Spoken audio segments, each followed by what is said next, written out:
성도 여러분 안녕하십니까?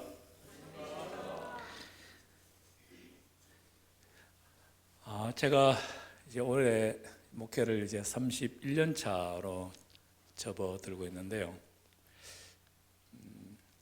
제가 참 많이 듣는 얘기 중에 하나가 참 목사님 결혼 잘했습니다 하는 얘기입니다. 근데 이게요, 처음에는 기분 좋은데 나중에는 기분이 더 좋아요. 그런데 여러분, 저희 집사람이 이렇게 사모를 여기서도 하면서도 칭찬을 많이 들었습니다만 뭐 거기 어디 가겠습니까? 다른 데 가서도 여러분께서 주시는 사랑만큼은 좀 덜려도 여기서 제일 많이 받긴 했지만 여전히 사랑을 받습니다. 근데 저희 집사람에게 저를 통하여 하는 사모님 참 시집 잘 가서 하는 얘기는 저는 10년에 한 번 정도, 제가 한 3번 들은 것 같으니까 10년에 한 번 정도 들은 것 같아요. 참 교인들 센스 없는 것 같아. 이거 말이죠. 립 서비스라도 한번 해줄 만한데 10년에 한 번 정도 합니다. 그때마다 제가 하는 얘기 있어요. 여러분, 지금 윤석열 대통령이 탄핵을 받고 많은 어려움을 공경에 처한 이유 중에 하나가 주변 사람들 때문에 그렇죠. 본인이 좀 무능력하고 뭐 이런 것들도 있을 수도 있겠지만은 보좌관을 잘 두면 그게 지휘자의 능력이듯이 누구를 잘 선택하냐 하는 것은 그 사람의 타고난 안목이거든요. 이걸 인정 안 하네. 그래서 제가 늘 얘기합니다. 그런 사람을 선택한 내가 능력자입니다. 저는 소프라노 찬양을 들으면서 잘 은혜를 못 받아요. 왜냐하면 테너가 워낙 다이나믹하고 고음과 저음과 그 풍부한 음량. 근데 여성은 말이죠, 이렇게 여러분도 아시다시피 쭉 올라가다 보면 쫙 이제 찢어지는 이렇게 고음이, 남성은 쫙 올라가면 막 더 우렁찬데 여성은 올라가면 막 가늘어지고 날카로운 그런 음이 좀 나거든요. 그래서 저는 조수미 별로 안 좋아합니다. 제가 좋아하는 소프라노가 있는데 강혜정이라고 하는 대구 계명대 교수가 있어요. 물론 그리스도인입니다.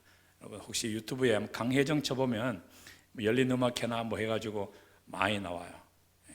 정말 예쁜 목소리로 찬양해요. 그런데 내가 소프라노 노래를 들으면서 운 적이 있습니다. 어디 계시노? 저분의 노래였어요. 몇 년 전 부산중앙교회에서 마라나다 마라나다 주 예수여 하는 노래, 그 노래 부르는데 제가 막 울면서 들었어요. 내가 소프라노에 이렇게 감동을 받나. 그런 소프라노를 와이프로 선택한 저분의 능력이야말로 제가 그렇지 반응 저래 나와야 돼. 이게 능력이거든요. 이게 본인은 저보다 훨씬 키도 작고, 본인은 저보다 흰머리도 더 많고, 머리 숫자를 세보면 저분이 더 많겠지만은, 사모님의 찬양 여러분들도 다 동감하시겠습니다만은, 찬양은 어떤 사람이 어떤 마음으로 부르냐에 따라 영적인 존재이기 때문에 우리가 가슴으로 느껴요. 저는 지그시 눈을 감고 들으면서 99점만 드려야겠다. 왜냐하면 제가 마라나다를 다시 듣기를 원했거든요. 근데 오 하늘 아버지를 했기 때문에 99점만 드릴 거예요. 1점은 다음에 또 한번 해주시면. 오 하늘 아버지 간절히 구하니. 오늘 제가 드리고자 하는 말씀의 핵심 중에 하나가 이것입니다. 간절히 구하니. 아름다운 찬양 감사합니다. 이런 사모를 모실 수 있는 여러분들은 참 행복입니다. 이런 목사님과 함께 아름다운 한빛교회가 더욱더 영적으로 부흥하는 소식을 자주 들을 수 있도록 하나님께서 여러분 모두에게 복을 주시기를 주의 이름으로 축원합니다. 우리는 계속해서 이제 팔복을 함께 살펴보고 있는데, 여러분 제가 딱 어제 드렸던 말씀이 어제 준비해온 말씀의 딱 50%였어요. 제가 착각했어요. 제가 빨리 하면 될 거라고 생각했는데 안 됐어요. 제가 팔복이기 때문에 화수, 목금 2가지씩 하면은 팔복 딱 맞고, 안식일은 다른 설교 할 것이기 때문에 그렇게 하려고 했는데, 제가 심령이 가난한 자를 거의 끝마칠 시점에 보니까 8시 15분이더라고요. 그래서 안 되겠구나. 그래서 말았습니다. 원래는 이게 어제 해야 되는 얘기입니다. 그런데 이렇게 해가지고는 어쨌든 한 번을 끝내야 되잖아요. 그래서 애통하는 자는 복이 있나니는 다행히 하나님 앞에서의 이 애통함과 나의 죄됨에 대한 심령의 가난함과 일맥상통하는, 사실은 그 내용이 다른 모든 팔복의 내용도 뭐 대동소이한 비슷한 내용이긴 하지만 그래서 가장 근접한 내용이기 때문에 두 커트에 대해서만 말씀드리고 삼복 사복으로 넘어가려고 합니다. 애통하는 자, 하나님 앞에서 우리가 애통하게 될 때, 하나님 앞에서 눈물을 흘리고 통회하고 간절한 심령으로 주의 은혜를 간구하며 용서해달라고 나의 죄됨에 대해서 고백하게 되는 그런 하나님 앞에서 나의 영적 부족함을 주 앞에 알게 될 때, 하나님은 그 영적 부족함에 텅 비어진 마음을 하늘의 은혜의 부요함으로 채워주십니다. 그리고 나의 죄에 대한 애통함을 주님께서 용서받은 자가 받게 되는 마음의 감격과 위로하심으로 충족시켜 주세요. 여러분, 우리가 하나님께 받을 복은 아무리 하나님이 주시려고 해도 받을 그릇이 준비되어 있지 않으면 단 한 방울도 얻을 수 없어요. 여러분, 아무리 장맛비 폭포수처럼 쏟아진다 할지라도 컵을 뒤집어 놓은 말이죠, 컵 속은 아주 뽀송뽀송합니다. 그러나 하나님을 향한 그 마음의 방향을 열어놓고 말씀하옵소서, 주의 종이 듣겠나이다. 어린 사무엘이 그랬던 것처럼 하나님 앞에 마음을 열어놓고 기대를 가지고 그렇게 말씀 앞에, 기도에, 주의 은혜 앞에 노출시키면 주님께서 그 준비된 만큼 채워주시는 거예요. 여러분, 그래서 우리가 예배에 집중해야 되고 예배를 정신 차려서 드려야 되고 말씀을 듣기 위하여 마음을 열어야 되고 그리고 말씀하옵소서라는 기대를 가지고 말씀에 임해야 되는 것이죠.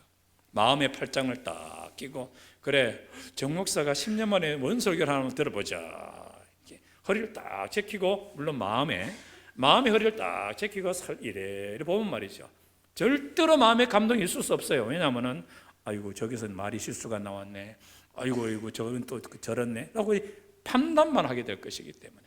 그러나 마음의 두 손을 모으고, 주여, 이 기회에 저 지나간 저 목사가 와서 오늘 나에게 무슨 말씀을 해주기를 원하십니까? 말씀하옵소서 라고 우리가 주의 앞에 마음의 문을 열어놓고 주의 은혜 주시기를 간구한다면 그 준비한 만큼 하늘의 은혜는 폭포수처럼 하나님께서는, 왜냐하면 늘 그렇게 주시려고 하시니까 말이죠. 그래서 이 애통함이 늘 우리들에게는 중요해요. 그런데 이 애통함이 죄 때문에 나의 죄로 인한 애통함만이 아니라 삶을 살아가면서 경험하게 되는, 그리스도인으로서 겪게 되는 많은 슬픔과 애통도 같은 맥락에서 이해할 수 있어요. 왜냐하면 하나님께서는 우리에게 일부러 고통을 주셔서 힘들게 하시려고 하는 마음은 전혀 없으시기 때문에 그래요. 그분 하나님께서 우리에게 시련과 환난을 주시는 게 아니라 허락하십니다. 여러분, 늘 우리에게 고난은 사단이 주려고 하는 거예요. 근데 하나님께서 때때로는 막으시고 때로는 허락하시죠. 그래, 욥에게 그랬던 것처럼 해봐라. 그런데 그렇게 허락하시는 이유는 반드시 우리의 뭐를 위하여? 유익을 위하여. 유익을 위하여. 우리가 이 사실을 믿어야 돼요.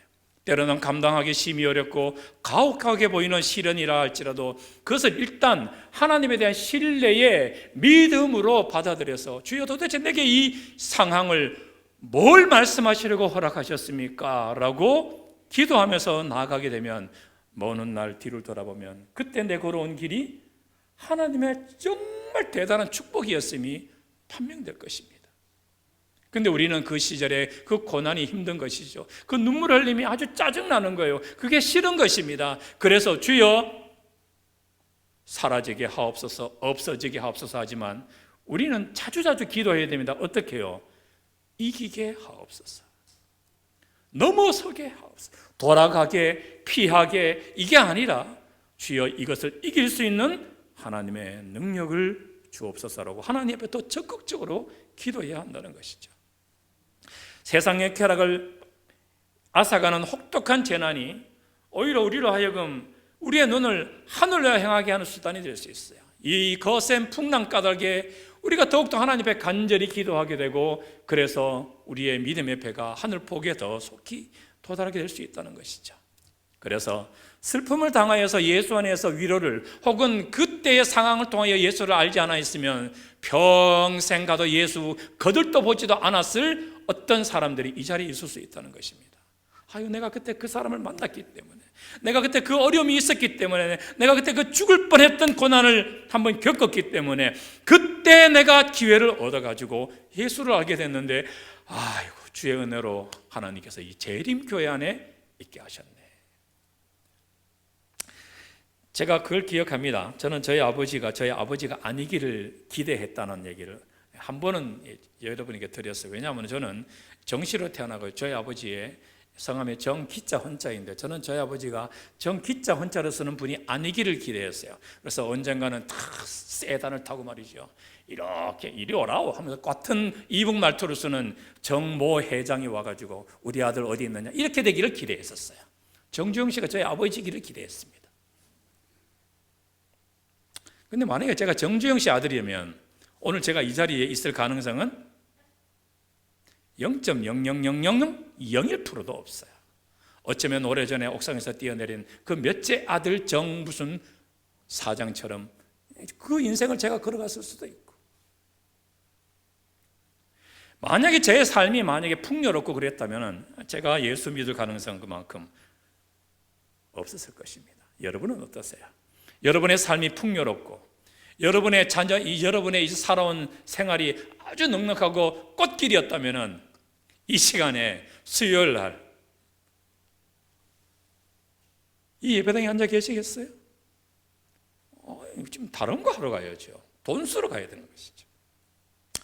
하나님께서 마음의 애통함으로 하나님께 나아가는 저와 여러분 모두에게 하늘의 위로로 가득 채워주시기를 주의 이름으로 축원합니다. 자, 오늘 세 번째, 온유한 자는 복이 있나니 저희가 땅을 기업으로 받을 것이며, 여기서 말하는 온유라고 하는 것은 외형적인 폭력이나 잔인함의 반대어에 불과한 것만이 아니라 중요한 건 이것입니다. 적극적인 사랑으로 인하여서 오히려 고통받고, 적극적인 사랑을 베푸는데도 불구하고 오히려 받게 된 그 고통을 오래 참음으로 인내하는 온화하고 부드러운 사랑의 마음에 적극적인 자세예요. 온유는 말이죠, 이렇게 쳐도 이렇게 스펀지처럼 빨아들이기는 하되 이렇게 뒤로 물러가게 되는, 절대로 뭔가 이렇게 능동적이거나 적극적이지 않은 모습이 아니라 오히려 하나님 앞에서 적극적인 사랑의 삶을 살아가는데, 그것으로 인해서 오해받고 고난받고 고통과 어려움을 당하게 되는 그런 상황이 있게 된다 할지라도 끝까지 인내하는 아름다운 마음으로, 그런 부드러운 사랑의 마음에 적극적인 삶으로 살아가는 게 진정한 의미에서의 온유입니다. 누구처럼요? 예수님처럼. 예수님께서 그냥 그 모든 것들에 대해서 이리 때리고 저리 때리고 그래도 막 이렇게 한 게 아시죠? 그는 결국 십자가의 승리로 모든 자기의 대적들을 이기셨던 것이죠. 성경을 보게 되면서 우리는 가장 온유한 사람을, 모세를 보게 됩니다. 지면의 모든 사람보다 온유함이 더 승하였던 모세. 여러분, 도대체 모세가 얼마나 온유한 사람이었을까? 여러분, 모세가 그렇죠. 그는 계속 참는 것만이 아니었어요. 그는 적극적인 사랑의 자세로 하나님 앞에, 하나님 그러지 마십시오, 만약에 당신처럼 그렇게 말씀하신 것처럼 이스라엘 백성들을 다 제하고 새로운 백성 나를 통해서 만들 처리를 안 되면 저도 빼주십시오. 저를 당신의 생명책에서 빼주십시오. 하나님 그리하시면 안 됩니다 라고 대들었던 모세였죠. 여기 존 칼빈이라는 종교개혁자, 이 사람은 이런 말을 했어요. 온유란 부드러운 마음으로 살며 노하기를 더디하며 절제할 수 있는 것이다. 가장 기본적인 온유에 대한 정의죠. 그 유명한 철학자 아리스토텔레스는 자연적 경로에 대하여 넓은 용서의 마음을 가지는 아주 덕스러운 성품, 이게 온유함이다, 그렇게 얘기합니다. 그런데 성경이 얘기하는 예수님의 온유함은 여기에서만 그치지 않아요. 초월합니다. 이사야 53장 7절에서 말씀합니다. 도수생으로 끌려가는 어린 양과 털 꺾는 자 앞에서 잠잠한 양같이 그 입을 열지 아니하는 어린 양의 모습. 주님께서 죽음 앞에서도 결코 변명하지 않고 그 모든 것을 감내하셨던, 세상의 모든 정복자들은 강한 힘과 권력으로 땅을 정복하였지만 예수님께서는 온유하심으로 세상 모든 만물과 이 땅에 존재하는 것들에, 더구나 천국의 주인이 되셨죠. 한 명의 목사로 살아가는 제게 있어서 가장 아쉬운, 갈라디아 5장에서 말씀하고 있는 그 성령의 아홉 가지, 사랑과 희락과 화평과 오래 참음과 자비와 양선과 충성과 온유와 절제 중에서 뭐 다 부족하지만 그 중에서 제가 가장 마음에 부담스럽게 그리고 기도하게 되는 것, 온유함입니다. 저는 이제까지 아이고 참 우리 정결주 목사님은 참 부드러우세요, 그렇게 온유하실 수가 없어요 라는 얘기를 단 한 번도 들어본 적이 없어요. 저는 이 생긴 것 자체가 온유함하고 좀 다르죠. 그리고 말소리 자체가, 이 톤 자체가 온유하지를 못해요. 뭔가 각이 진 것처럼 보이고 큽니다. 그리고 행동도 그다지 온유하지 못하고, 그러다 보니까 제 마음속에 늘 드는 것은 부드러움이에요. 근데 여러분 사실 저 꽤 부드럽거든요.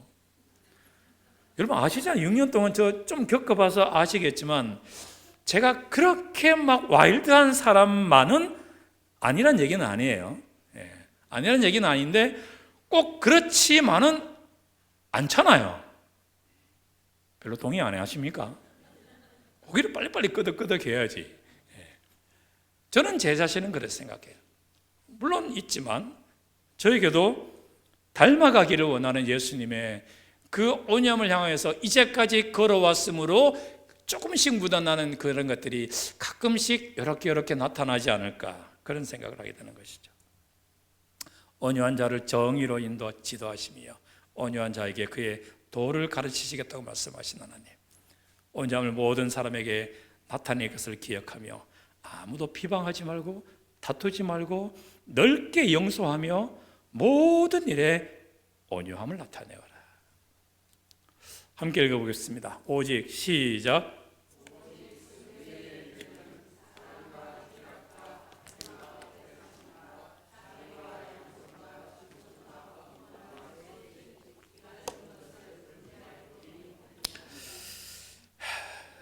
그래서 저희 큰 처남에 고명딸이 있는데 저희 집사람의 오빠의 딸이 이름이 온유예요. 참 온유, 이름이 예쁘다. 얼마나 예쁜 이름인지. 근데 왜 하필이면 예를 들어서 최사랑, 하긴 여자 이름을 보고 최충성이라고 할 수는 없겠네. 하여튼 온유로, 최온유로 지었어요. 근데 이 아이가 얼마나 이렇게 상냥한지 말이죠. 어릴 때부터 얘는 아주 그냥 방실방실 웃고 온유, 참 좋은 이름이다 하는 생각이 들었어요. 하나님을 향한 온유는 우리가 그분의 뜻과 그분의 나를 향하여 가지고 계신 그 선대한 계획을 내가 받아들이겠다는 것, 그리고 범사에 주저함 없이 그에게 하나님 제가 굴복하고 부복하고 순종하며 나아가겠습니다라고 하는 인간적인 하나님 앞에서 우리의 마음의 자세예요.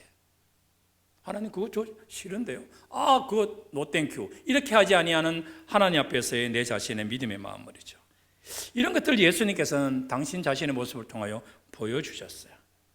그래서 그분께서 하시는 일에는 어디에도 자아가 나타나지 않아요. 나는 이 땅에 내 뜻을 행하려 온 것이 아니라 나를 보내신 이의 뜻을 행하기 위해 왔다. 여러분 이거 예수님이 말씀하시니까 굉장히 그럴듯해 보이는데 생각해 봅시다. 제가 만약에 살아가면서 말이에요, 저는 이 설교를 제 뜻에 의해서 하는 게 아니라 저희 집 사람이 원고를 주셔가지고 저희 집 사람의 생각에 따라서 저희 집 사람의 목회 방향에 따라서 저는 목회를 합니다. 제가 여러분께 그런 말씀드리면 제가 뭐가 될까요?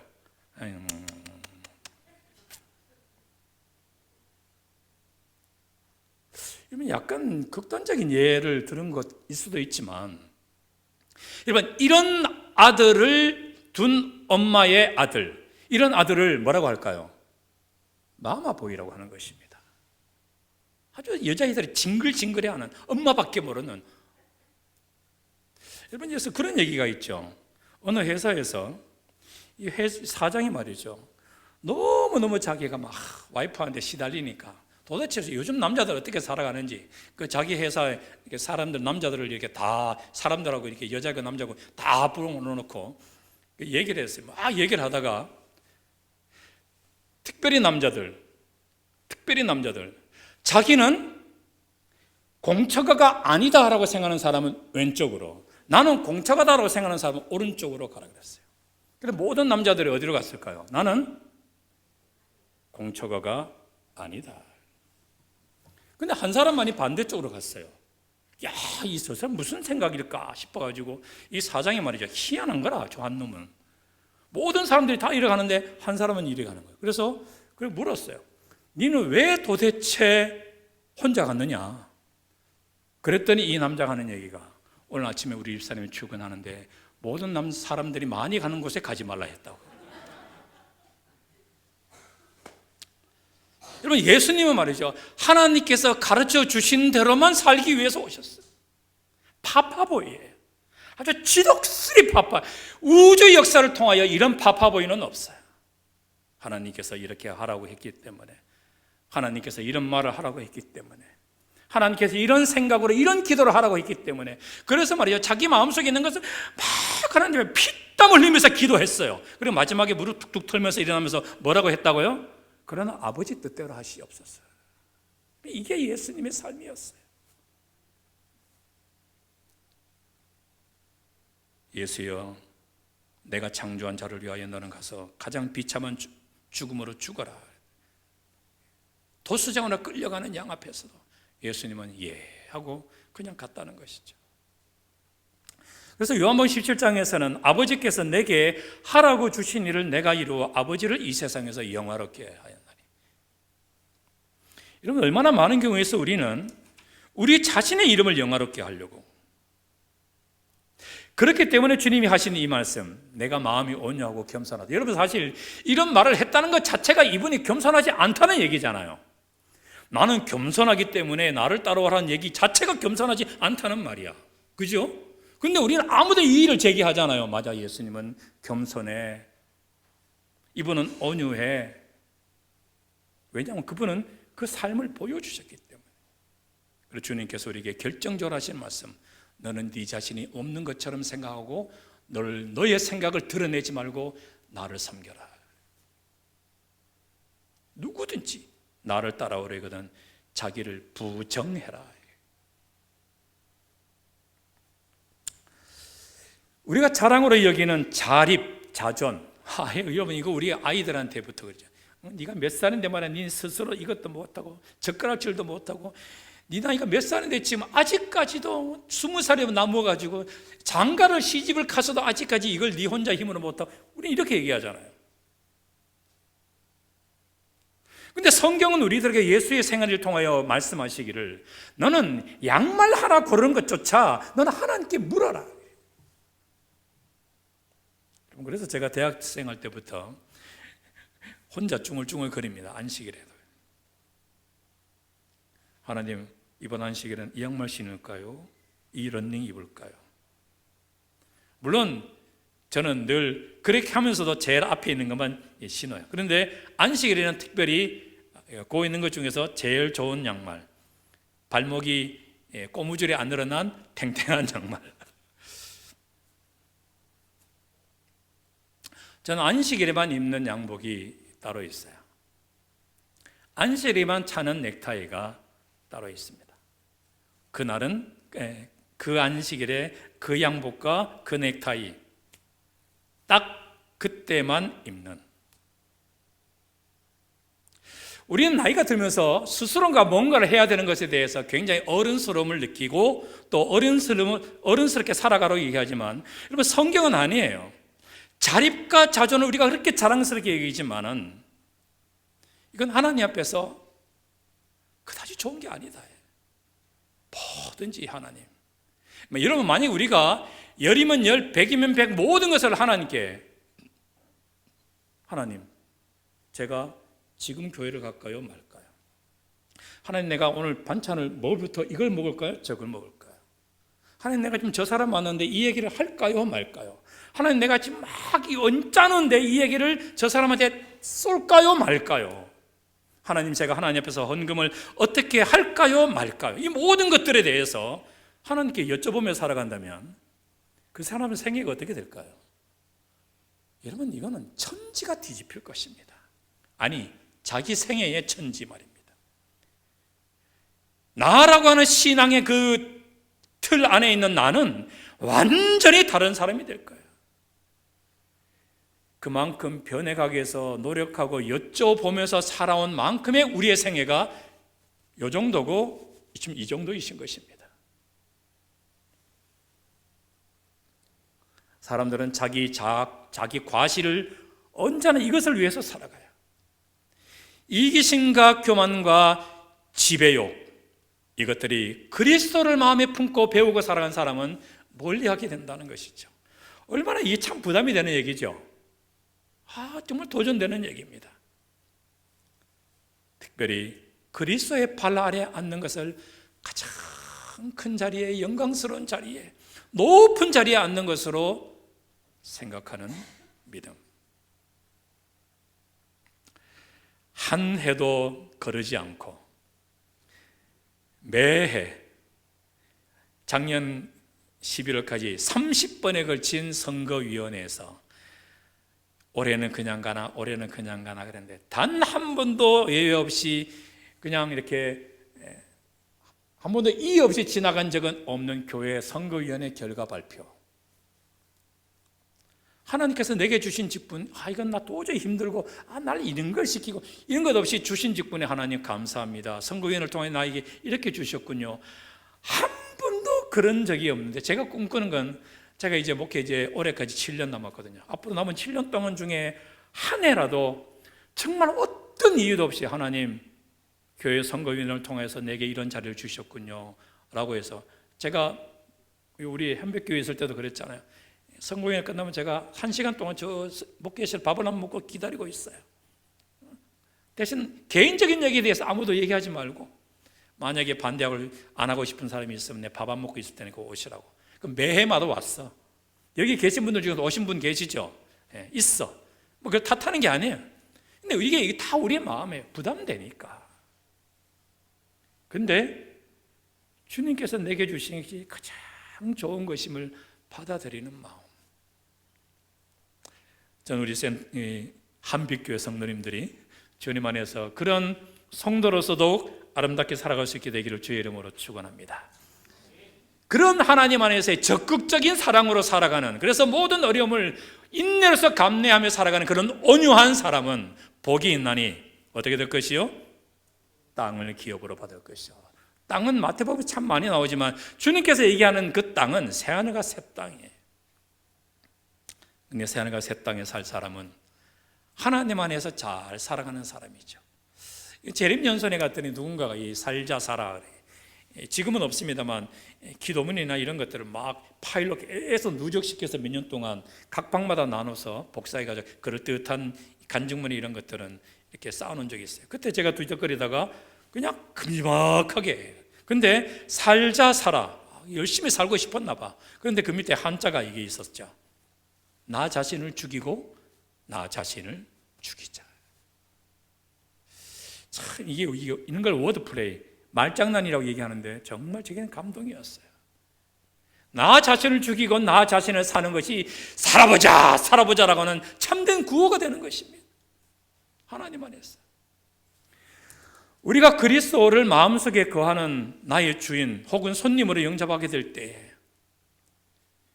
지각에 태어난 하나님의 평안이 예수 그리스도를 통하여 우리의 마음과 뜻을 지켜줄 것이다. 어떤 인간적인 소동이나 사단의 분노도 이같이 하나님과의 완전한 교통으로 얻어지는 안정을 깨뜨릴 수가 없다. 이 안정, 우리 속에 있는 이 평화, 여러분 이런 것들을 깨뜨리는 것은 늘 보면 자기 자신에 대한 사랑에서 이런 것들이 내 심령에 평화가 깨어지고 안정이 깨어지고 화가 나고 불안해집니다. 누군가 나 자신에 대해서 자존심을 건들게 되면 내 심령의 평안이 깨져요. 하나님 안에서 이렇게 안정스럽게 온유하게 살아가려고 했던 내 마음에 두 조각을 내버려요. 누군가가 나를 지적하고 누군가가 나에 대해서 험담하고 누군가가 나를 공격하게 될 때, 심지어는 내 사랑한 사람을 뭐라고 하게 될 때 우리는 속에서 화가 납니다. 내 마음 속에 있는 참된 이 평안은 아무도 깰 수 없는 게 아니라 내 스스로 깨버려.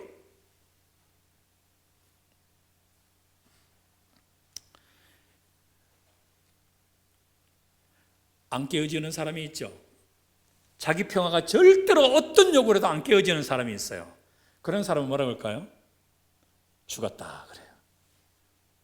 성장은 아무런 말이 없죠. 마치 예수님처럼.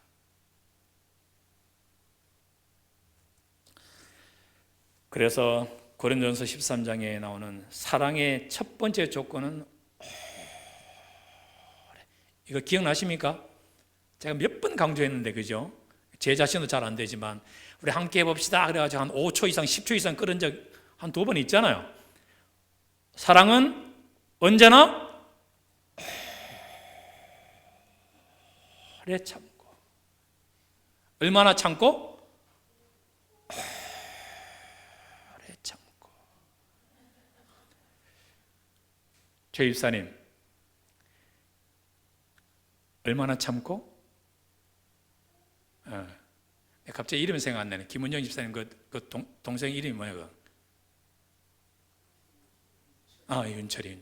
윤철 형제에 대해서 지금까지 이놈의 자식 호적에서 파가라 하지 않고 지금까지 오래 참아준 것처럼, 하나님이 나를 버리지 아니하고 지금까지 오래 참아주신 것처럼. 그 다음이 온유하며.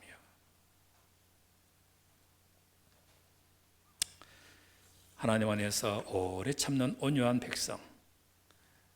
우리의 심령 속의 평안은 다른 사람이 깰 수 있는 것이 아니라 내 스스로가 깨게 되는데, 내 마음속에 있는 이 평화가 깨어지지 않는 그리스도의 온유함으로 살아갈 수 있도록 간구하는 저와 여러분이 되시기를 소망합니다. 가정에 나타나는 그리스도의 온유는 집안 식구들을 행복하게 만듭니다. 가끔씩 저희 집안에 전율이 감돌 때가 있었는데, 그것은 제가 인상을 쓰고 말이야 아주 여러 언짢은 표정으로 이래 있어 말이죠. 그때 어렸던 아이들이나 저희 집사람도 감히 뭘 말 한마디 못할 정도로 이렇게 막 집안이 냉랭하게. 누구 때문에 그래요? 저 때문에 집안이 아주 그냥 전율이 감도는. 여러분 가정도 그럴 때가 있죠. 아버지가 화가 나가지고 그래 있어 말이죠. 밥 먹는 게 코로 들어가는지 입으로 들어가는지 그냥. 그러나 아버지가 온유하고 부드럽고 인내해주고 오래 참으면 그 가정이 얼마나 행복할까. 돌아보면 늘 미안하고, 언제나 미안하고, 앞으로도 미안할 것 같고, 원수진 자에게 복수하기 위해 고민하는 것보다는 무고, 아무런 까닭이 없는데도 불구하고 무죄한 나를 근거 없이 고소하는 이런 것을 견디는 쪽이 훨씬 낫다라는 것이 성경의 정신이죠. 증오와 복수의 정신은 원래 사단에게서 나온 것이다. 그래서 고린도전서 6장 7절에서는 사도 바울은 얘기합니다. 차라리 불의를 당해라. 차라리 네가 손해를 봐라. 왜냐하면 하늘에서 너희의 상이 큼이라. 히브리 11장 6절에서 하나님에 대한 믿음, 이 믿음이 어떻게 하나님을 기쁘시게 할 수 있는가에 대하여서 6절에서 사도 바울은 얘기하는 것이죠. 하나님께서 늘 우리 옆에 살아계심을 인지하고 살아가는 것과 그분의 말씀대로 살아갈 때 하나님께서 뭘 주실 것임을, 상 주실 것임을 믿는 이 믿음이 하나님을 기쁘시게 한다.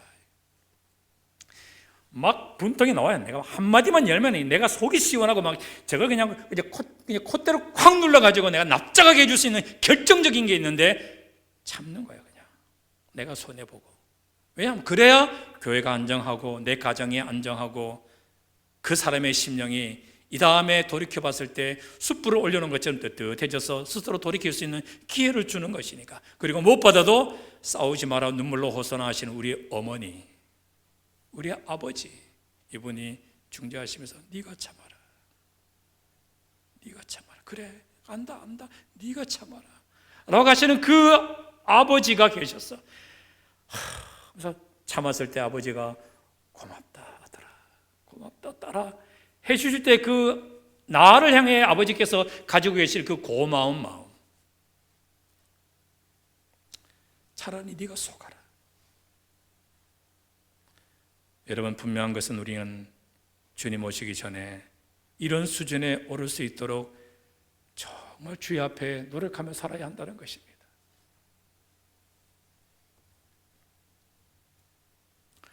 온유한 자가 받게 되는 땅에 대하여서 풍성한 화평으로 즐거워하게 될 것임을, 그들이 바로 새하늘과 새 땅을 바라보게 될 것임을, 그래서 온유한 자가 반드시 그들이 주님께서 주실 땅을 기업으로 받을 것임을 말씀하고 계신 것이죠.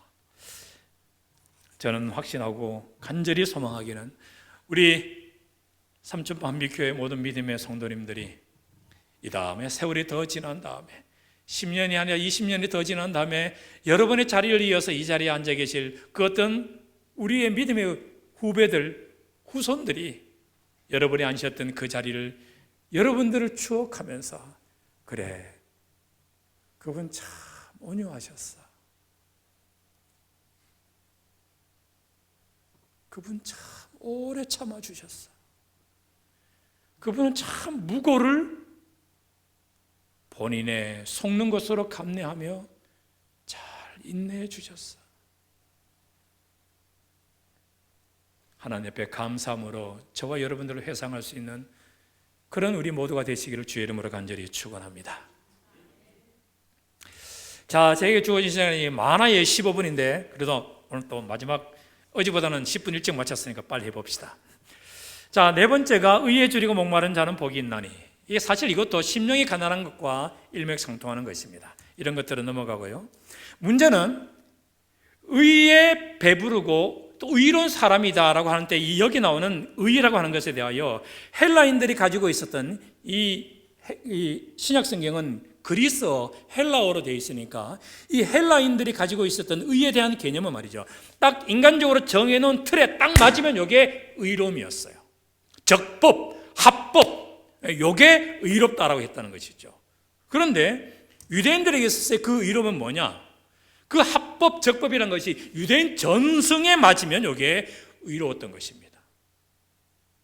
하나님의 말씀은 이거 두 번째고, 그들이 정해놓은 율법의 어떤 기본 정해놓은 이 기준에 맞으면 의로운 사람이었어요. 그렇지 않은 것은 다 죄였다는 것이죠. 산상문 18페이지에 말씀합니다. 의인은 거룩하고 하나님과 같이 되는 것입니다. 왜냐하면 의인은 오직 하나님에게 있는 것이기 때문에 하나님의 율법과 일치되는 것, 그 율법은 사랑의 현현이라는 것이죠. 그래서 하나님의 의에 복종하라, 하나님의 율법에 복종하라. 율법의 적시는 하나님의 사랑, 이웃 사랑, 여기에 이루어지는 것이죠. 그들은 그리스도를 믿음으로 말미암은 것이니 곧 믿음으로 하나님께로서 난 의를 추구했던 사람들, 믿음으로 말미암아 주시는, 입혀 주시는 의, 하나님의 의에 복종하기 위해서 애썼던 많은 사람들이 꿈꾸었던 주님께서 내게 주시는 그 예수 그리스도의 의를, 하나님께서 내게 주시는 의를, 하나님께서 내게 보여주신 그 말씀대로 살아가는 삶을 늘 꿈꾸었던 백성들, 이런 삶에 대하여 갈망하고 갈증나고 간절히 사모하는 사람은 복이 있나니 저희가 하나님께서 채워주시는 의로움으로 배부를 것이다. 산상문에서 말씀합니다. 의는 사랑이고 사랑은 하나님의 빛과 생명이다. 하나님의 의는 그리스도를 통하여 실현된다. 그러므로 우리는 그분을 받아들임으로써 의를 얻게 된다. 그분이 어떤 삶을 사셨다고요? 오직 주님만, 하나님만을 생각하며 살았던 삶.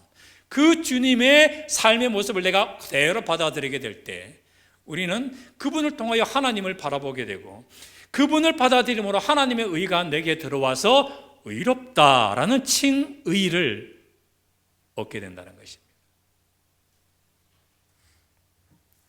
누가복음 6장 21절에서는 이 의에 줄이고라는 것을 의를 빼버리고 줄인 자란 그런 말만 사용합니다.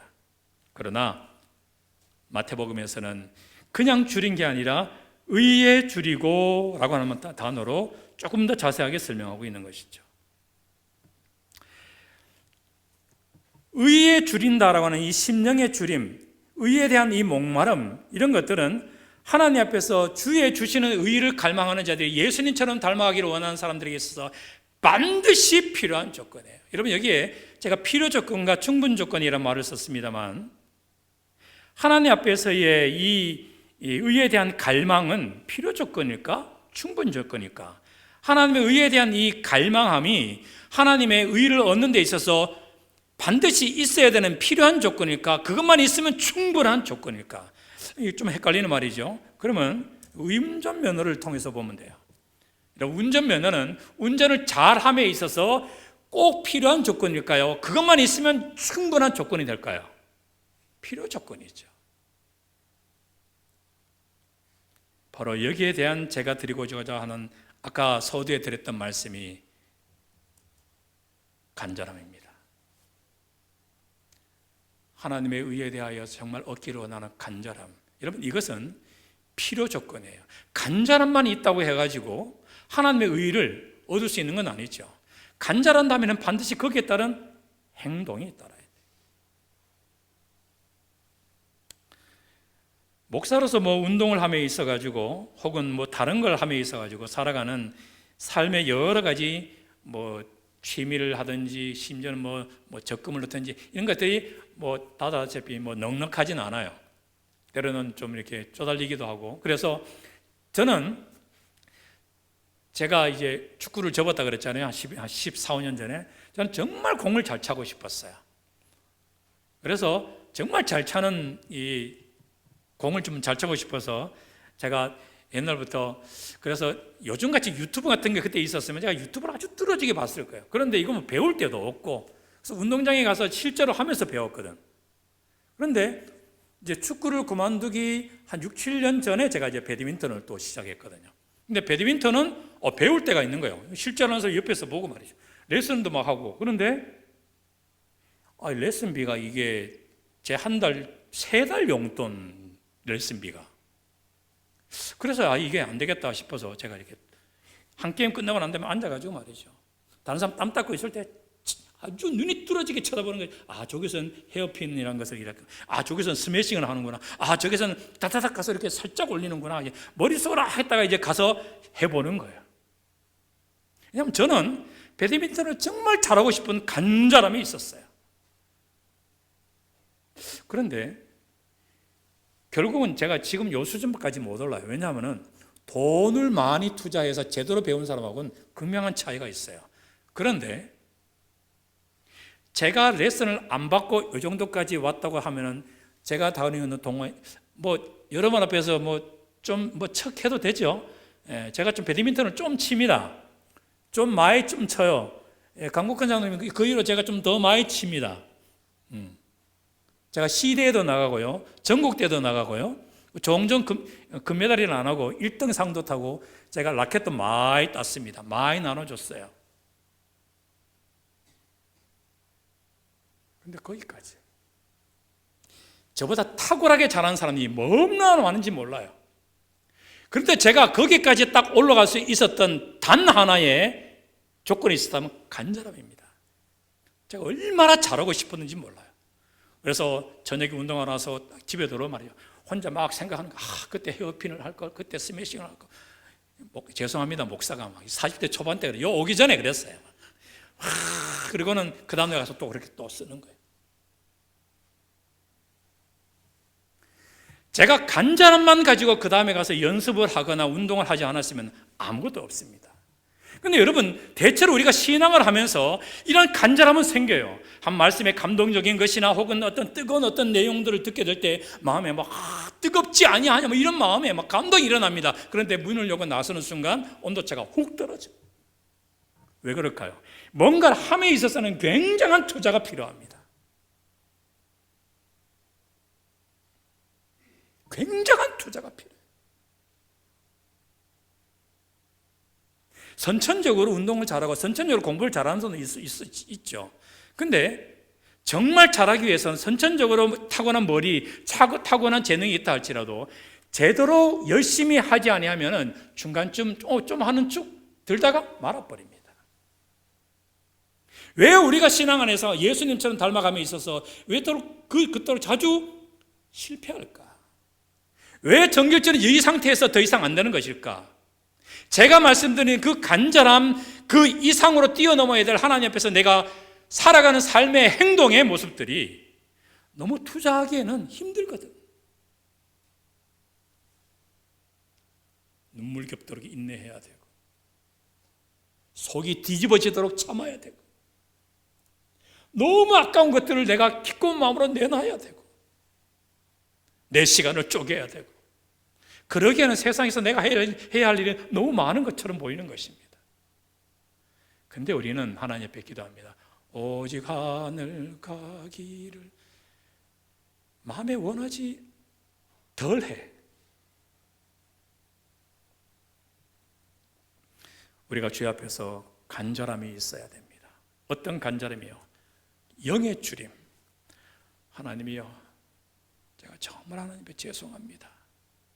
제가 평생을 주의 이름을 가지고 주의 이름을 높인다고 하며 주의 길을 위해 봉사한다고 살아왔지만은 어느 날 거울에 비친 내 자신의 얼굴을 보니 전혀 내 얼굴에서 예수의 모습이 나도 보이지 않습니다.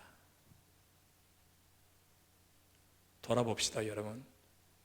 지난 1년, 지난 5년, 10년을 지내오면서 진심으로 하나님 앞에서 나의 죄됨을 대하여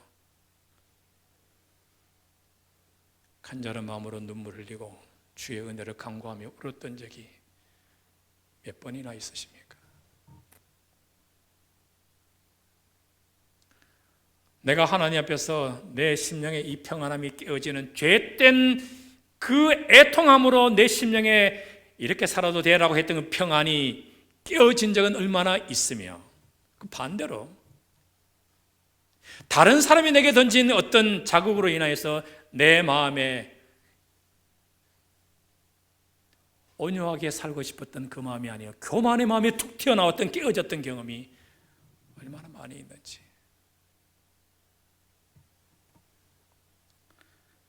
우리는 주의 앞에서 늘 간구하며 살아야 하겠습니다.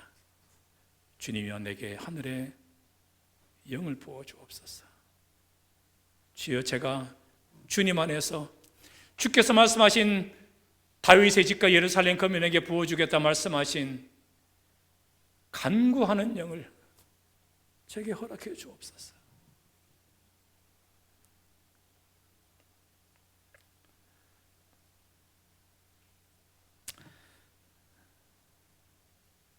저는 한 명의 목사로 이제까지 살아오면서 때때로는 전혀 그렇게 살아가지 못하는 제 자신의 모습 앞에서도 말씀은 그럴듯하게 준비하여 성도들에게 마치 저는 온전히 살아가는 것처럼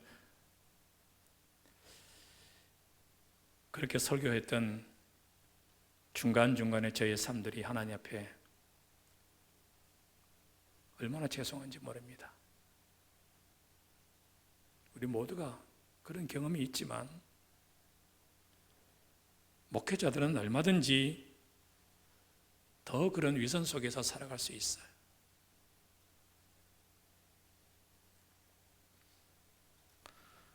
저는 우리 한빛 성도님들이 정말 주의 앞에서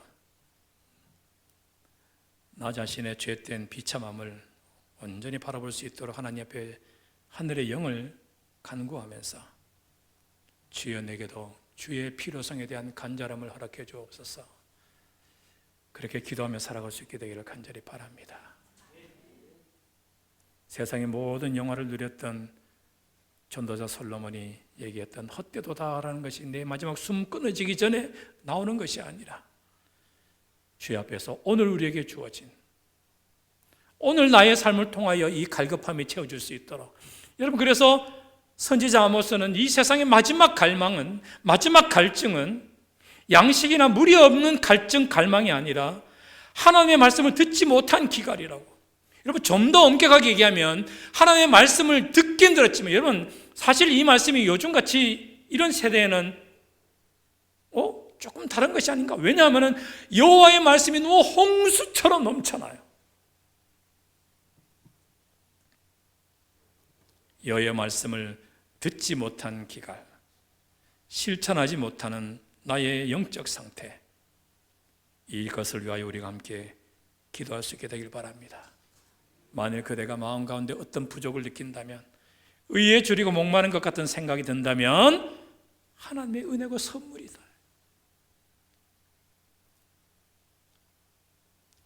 내게 주신 하나님의 가장 큰 선물은 주의 영입니다. 주님께서 너는 내게 부르짖으라고, 간절히 찾으라고. 여러분, 도대체 우리가 하나님 앞에 기도하면서 뭘 구해야 할까요? 이런 마태복음 7장과 누가복음 11장은 동일한 내용이 기록이 된 것이 있죠. 구하면 너에게, 그 내용입니다. 그런데 우리가 알고 있는 것처럼 마태 7장과 누가복음 11장에 나오는 이 내용의 결론은 사뭇 다릅니다. 구하고 문을 두드리고 찾으라고 말씀하시지만, 그래서 구하는 자에게 주시고 찾는 자에게, 두드린 자에게 얻게 문을 열어주시겠다고 말씀하시는데, 누가복음 11장에서는 그 결론에 대하여서 하물며 너희 하늘 아버지께서 구하는 자에게 뭐를? 성령을 주시지 않겠느냐. 우리가 하나님 앞에 약속을 의하여서 구하고 찾고 두드리는 것은 하나님이 우리 자녀의 건강, 우리 교회 부흥, 예, 맞습니다. 맞네, 다 구하는 게 맞는데 더 구해야 하는 것은 하나님이 저에게 간절한 영을 허락해 주옵소서. 이것을 구하라는 것입니다. 이것을 위하여 문을 두드리고, 이것을 위하여 새벽에 잠을 깨우고, 이것을 위하여 너희는 가슴을 찢으라고 말씀하고 있는 것이죠. 뭘 구하라고요? 성령을 구하라. 우리에게 간구하는 영을 부어주시기를 기도하라는 것입니다. 이런 자에게 주께서 말씀하십니다. 그들이 어떻게 될 것이요? 영으로 풍성해질 것이요, 배부를 것이며 하늘 양식으로 충만하게 채워주실 것에 대한 주님의 약속, 후다닥 지나갔더니 결론을 할 수 있게 됐습니다. 마지막 컷입니다. 다행히 제가 31분을 안 넘기게 돼서 감사하게 생각합니다. 함께 읽어봅시다. 시작.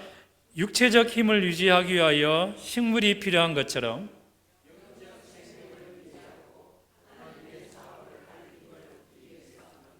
하늘에서 온 떡, 곧 그리스도가 필요하다.